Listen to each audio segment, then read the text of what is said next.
नमस्कार, मैं राहुल कठेरिया। अखिलेश यादव जी इस वक्त कांग्रेस पार्टी से कुछ ज़्यादा ही नाराज हैं। जैसा कि हम सभी जानते हैं कि मध्य प्रदेश के विधानसभा के चुनाव में जब सीट शेयरिंग का मामला कांग्रेस और समाजवादी पार्टी में खटाई में पड़ गया, यानी कि आपस में गठबंधन टूट गया, तब से अखिलेश यादव जी बहुत ज़्यादा नाराज हैं कांग्रेस पार्टी के नेताओं से और कांग्रेस से। मामला इतना बड़ा था कि अखिलेश यादव जी ने उत्तर प्रदेश कांग्रेस के अध्यक्ष अजय राय जी को चिरकुट तक बोल दिया था। बाद में अजय राय जी ने भी कुछ हमला बोला था। दोनों पार्टियों की तरफ के नेताओं की तरफ से आरोप प्रत्यारोप का दौर भी शुरू हो गया। मामला कुछ ज्यादा ही जब बढ़ा तो कांग्रेस के हाईकमान से इस मामले में हस्तक्षेप किया गया और मामले को पटापेश किया गया। इस बात को लेकर अखिलेश यादव जी ने भी कहा था कि हमारे कांग्रेस के टॉप लीडरशिप से बात हो गई है। लेकिन इतना सब होने के बावजूद जब समझौता हो गया, सब बातचीत हो गई, लेकिन इसके बावजूद अखिलेश यादव जी को अगर कोई भी मौका मिलता है कांग्रेस के ऊपर हमला करने का तो वो कोई मौका छोड़ते नहीं है।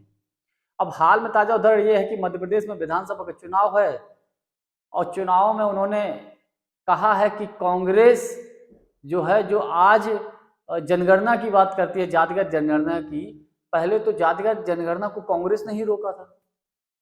आप बात को समझिए, मतलब अखिलेश यादव जी इस बात को बोल रहे हैं, जबकि इस वक्त राहुल गांधी जी जातिगत जनगणना की बात बोल रहे हैं कि अगर हमारी सरकार आएगी तो हम जातिगत जनगणना कराएंगे।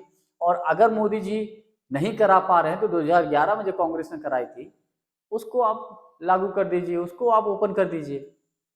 और ओबीसी के मुद्दों को लेकर तो वैसे भी राहुल गांधी जी काफी मुखर हैं।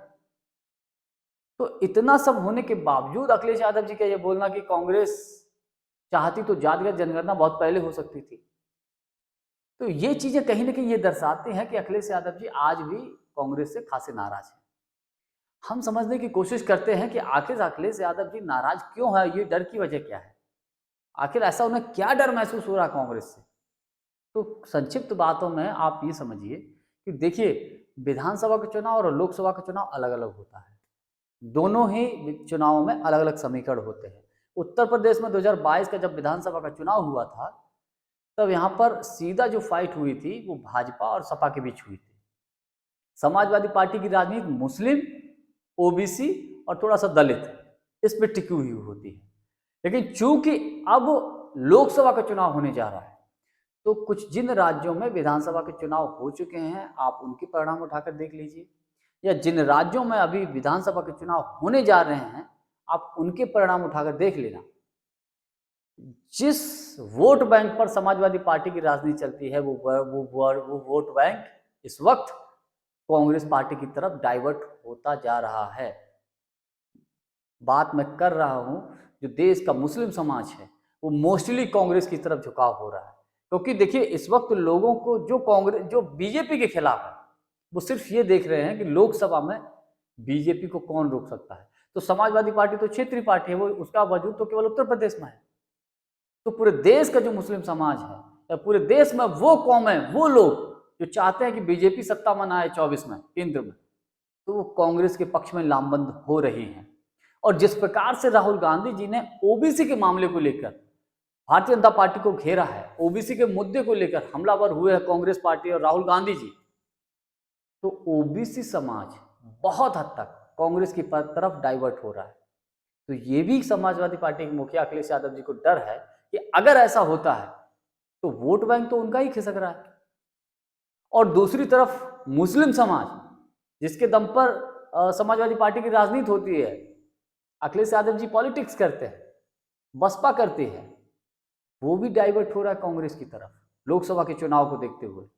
तो ऐसे में मुझे ये लगता है कि शायद यही डर अखिलेश यादव जी को सता रहा है कि अगर ऐसा हो गया तो 24 के चुनाव में कांग्रेस मजबूत होगी और समाजवादी पार्टी कमजोर होगी। और समाजवादी पार्टी अगर कमजोर होती है तो शायद वो इतना दमदारी से कांग्रेस के खिलाफ बात भी नहीं कर पाएगी सीट शेयरिंग को लेकर।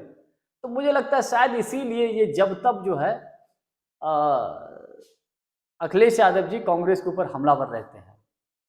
और मुझे लगता है उनका डर जो है या उनका जो हमलावर होना, ये कहीं ना कहीं इंडिया गठबंधन में खटास के संकेत देता है। लोग इस बात को लेकर भी बड़े संशय में रहते हैं कि यार जब इनका अभी से ये हाल है तो 24 के चुनाव में क्या होगा, पता नहीं। ये गठबंधन में रह भी पाएंगे कि नहीं रह पाएंगे, या ये गठबंधन चल भी पाएगा कि नहीं चल पाएगा, ये चीज़ें बड़ा महत्वपूर्ण है।